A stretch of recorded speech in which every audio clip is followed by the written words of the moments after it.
The movie starts inside a maximum security prison. A group of dangerous gang members are walking through the hallway heading straight to the bathroom. Inside, there's a man named Bone. He's calm, strong, and looks like someone you shouldn't mess with. One of the inmates, Danny, warns Bone. He says, "There's a gang coming for you, man." They want killers. Bone doesn't seem afraid. He just stands there quietly, waiting. A few seconds later, the gang enters the bathroom.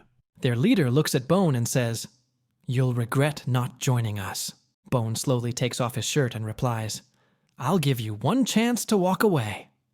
But the gang leader laughs at him. He attacks first. Big mistake. In a flash, Bone moves like lightning. He blocks the attack, lands a punch, and then stabs the leader. The other gang members rush in, but Bone fights them all fast, clean, and brutal. Within seconds, everyone is down. Before leaving, Bone looks at the leader and says, "Tell everyone leave me alone." Then he walks out like nothing happened. Soon after, Bone gets out of prison. He finds a small hotel and rents a room. The owner, Tamara, shows him the way and warns, "No trouble in my place." Bone nods. "I don't want trouble either." Later that night, Bone goes to an underground fighting arena. People are shouting, "Money is flying. It's a place where fighters bet their lives for cash." Bone watches a fight between two men. One of them is called Hammerman, a fighter who works for a gangster named James. Hammerman is strong and undefeated. He beats his opponent badly, and everyone cheers. The fight ends. And the organizer, a funny, talkative guy named Pinball, gives James his winning money. James leaves in a fancy car, after Pinball finds someone sitting in a back seat. It's Bone. Pinball freaks out, thinking Bone is robbing him. But Bone just says, "I want a fight with Hammerman." Pinball laughs, saying, "Man, you're nobody." You can't fight Hammerman unless you pay big. Bone hands him $250, saying softly, "It's all I got." Meanwhile, we see James getting a call from a rich man named Franklin. Franklin tells him to kill a man named Daryl. James agrees, but he notices Franklin is nearby. Watching him, later, Pinball brings Bone to meet James. Bone says nothing, but his eyes keep glancing at Angela, James's girlfriend. She looks sad and distant. James notices and gets angry. He warns Angela not to even look at Bone. After James leaves, Pinball whispers to Bone, "Don't mess with that girl." James is crazy. Next, Pinball sets up Bone's first fight. His opponent is huge, a real monster of a man, but Bone sees that the guy moves slow. When the fight starts, Bone lands just a few fast punches and boom! The giant falls in seconds. Everyone is shocked. Bone wins easily. Pinball is so happy he starts jumping and says, "Man, you're gonna be a star. I'll get you fights outside the city, and one day, you'll face Hammerman." Later, Pinball tells Bone more about Angela. He says she was once married and pregnant, but James set up her husband in a fake murder case and sent him to prison. Then he took Angela and hid her with her child in some secret place. Now she's addicted to drugs and miserable. That night, James and his men are having dinner with Daryl, the man Franklin wanted dead. Daryl brings his girlfriend too. James acts friendly, singing and laughing. He even asks Daryl's girlfriend to play music. But suddenly, he pulls out a sword and stabs Daryl right in the stomach. As music plays louder, James and his men beat Daryl to death. It's cold and cruel. Back at the hotel, Bone sits silently in his room. Meanwhile, James yells at Angela for ignoring him. He's paranoid and violent, controlling every move she makes. The next day, James's right-hand man, Teddy, shows him a video of Bone's fight. James looks interested and says, "Find out everything about this guy." At the hotel, Tamara notices that a young man named Gerard is talking to street gangs. She warns him to stay away. The gangs start causing trouble, but an old man named Roberto tells them to leave. They curse him instead until Bone walks in. The moment they see him, they run away. Soon, Pinball arrives with his car saying, "Come on, Bone! New fight tonight." They drive to another underground fight, but this time, it's girls fighting. One of them, Veretta, wins easily. Pinball then meets a tattooed gangster named Tattoo, who controls fighters in that area. He convinces Tattoo to let Bone fight one of his men. Before the match, Bone carefully watches his opponent and notices something: the man's shoulder drops every time he punches.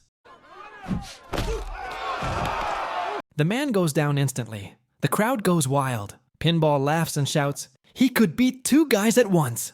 Bone just walks away quietly focused, calm and unstoppable. Tattoo, the man who runs a gang of fighters, tells Bone that more fighters are ready to challenge him.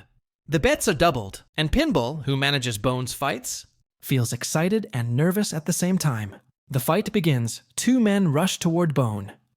In seconds, Bone knocks out the first one. The second fighter attacks, but Bone blocks him, twists his arm, and breaks it easily. Bone looks at Tattoo and says calmly, "I'll fight again if you double the bet." Tattoo laughs and calls in 10 fighters at once. The fight starts, and one by one he destroys them all. Fast punches, clean kicks, no one can touch him. When it's over, everyone is shocked. Bone stands tall, not even out of breath. Tattoo pulls out a gun, angry that he lost money. But Bone moves fast, grabs the gun, and forces Tattoo to hand over the cash. After the fight, one of the female fighters, Veretta, gives Bone her number, clearly impressed by him. But Bone just thanks her politely. Days pass, and Bone keeps training hard. Pinball continues to arrange fights, and Bone wins every single one. They start making big money. Bone becomes well known in the city, the man no one can beat. One night, Bone returns to the hotel with a small injury. Tamara, the hotel owner, sees the wound and helps clean it. While talking, Bone asks about the children who live with her. She tells him that she's been taking care of them for almost 3 years, except for a boy named Gerard, who's been with her for only 1 year. Tamara says she used to love martial arts, so Bone starts teaching her a few simple moves. The next day, Tamara watches as Bone teaches Gerard some fighting basics too. It's a rare peaceful moment, a calm before the storm. Meanwhile, James continues to live his violent life. He chases a girl in his car because he thinks she leaked information about him. The girl cries and begs him not to hurt her.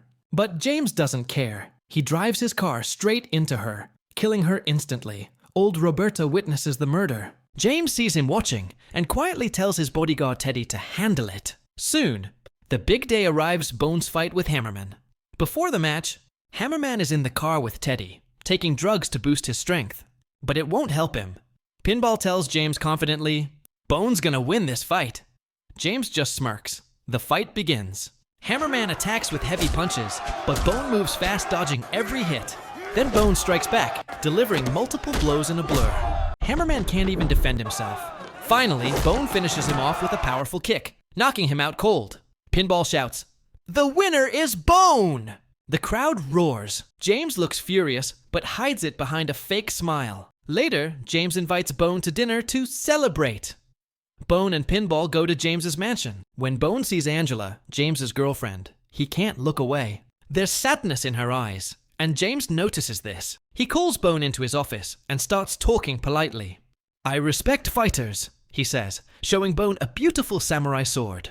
Bone replies, "Nice sword, but I'm not good with blades." James laughs and begins talking about a man named Franklin, a powerful international arms dealer who also organizes high-stakes underground fights. He tells Bone that Franklin has a fighter who has never been defeated. James says, "If you beat his guy, you'll make $5 million. You'll never need to fight again." Bone stays calm and says, "I'll think about it." But James notices Bone still looking at Angela. Angela is secretly searching for the drugs James hides from her. James tells her, "Go talk to Bone. Convince him." Angela enters the room. When Bone tries to talk to her, she suddenly grabs a gun and points it at him. But Bone doesn't move, he knows her. He tells her softly, "Danny sent me." Angela is shocked. Danny, her husband, was Bone's best friend in prison. Danny had told Bone about her and their son before he was killed. Bone explains that James was the one who framed Danny for murder and later sent men inside prison to kill him. Angela begins to cry. She tells Bone that James forced her to live with him after killing Danny and taking her son away. She doesn't even know where her child is. Bone promises her, "I know where your son is. I'll take you to him." The next day, Bone and Angela spend time together. For the first time in years, she smiles. Meanwhile, James visits Franklin's mansion with $5 million in cash, begging for the big fight.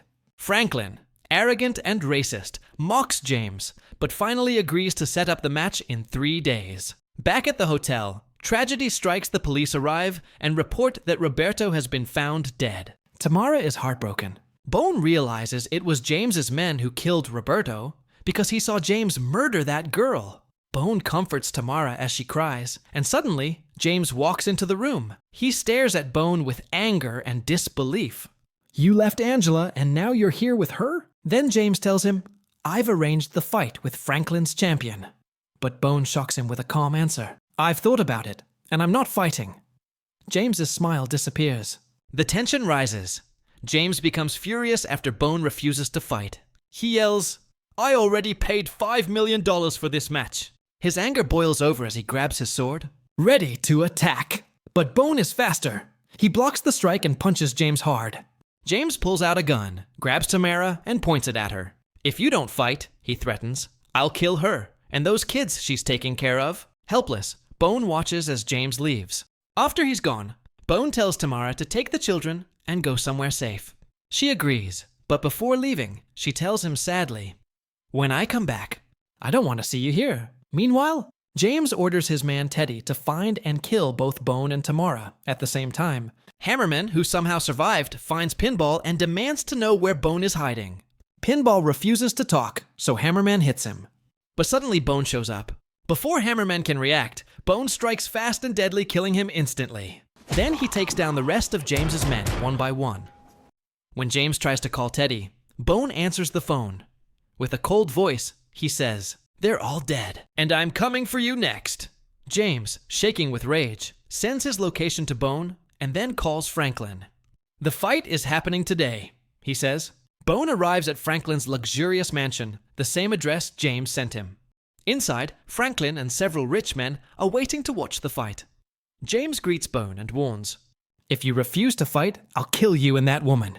Bone steps forward and says calmly, "You killed my friend Danny. And for that, I'm going to kill you." James laughs and admits everything. He confesses that he killed Danny in prison and also murdered Roberto. But what James doesn't know is that Bone is secretly recording the whole conversation. He sends the video to Pinball, who immediately calls the police. Franklin's undefeated fighter steps forward, ready for battle. "I'm going to kill you," he tells Bone. The fight begins. The fighter is highly skilled, but Bone reads every move. After a few exchanges, Bone hits him with a series of precise punches and kicks, bringing him down. Then, something unexpected happens before the final count. Bone surrenders. Everyone in the room is shocked. He did it on purpose to make James lose his $5 million bet. James loses control, screaming in anger. He grabs his samurai sword and charges at Bone. Franklin tells his guards, "Give him a sword. Let's make this fair." James is confident, but now he realizes Bone actually knows how to fight with swords. Bone blocks every strike easily, then slashes James's arm. Blood splashes as James screams in pain. Just then, the police arrive, alerted by Pinball's call and the video evidence. Bone quickly leaves the mansion, while the officers storm in to arrest James. Later, we see Angela, finally clean from drugs, returning to the hotel. She reunites with her son Gerard, the boy Tamara had been taking care of. They hug tightly, crying tears of happiness. Tamara realizes that Bone was behind all of it, that he came to the hotel only to protect Gerard and fulfill his promise to Danny. Angela asks Bone to stay with them, but he gently smiles and says, "My mission is over." He asks Tamara to let Angela and her son live there, then says goodbye. Outside, Bone meets Pinball one last time. Pinball thanks him and jokes about missing the money, but Bone just smiles and says, "I'm done fighting." Then he walks away quietly. The final scene shows James now locked inside the same prison where Bone was at the start of the movie. Franklin visits him, pretending to offer help. But when James threatens him, Franklin calls the prison gang, ready to beat him. His screams echo down the prison halls, and that's how Blood and Bone ends with justice served. Angela reunited with her son, and Bone finally free from his violent past. Thank you for watching.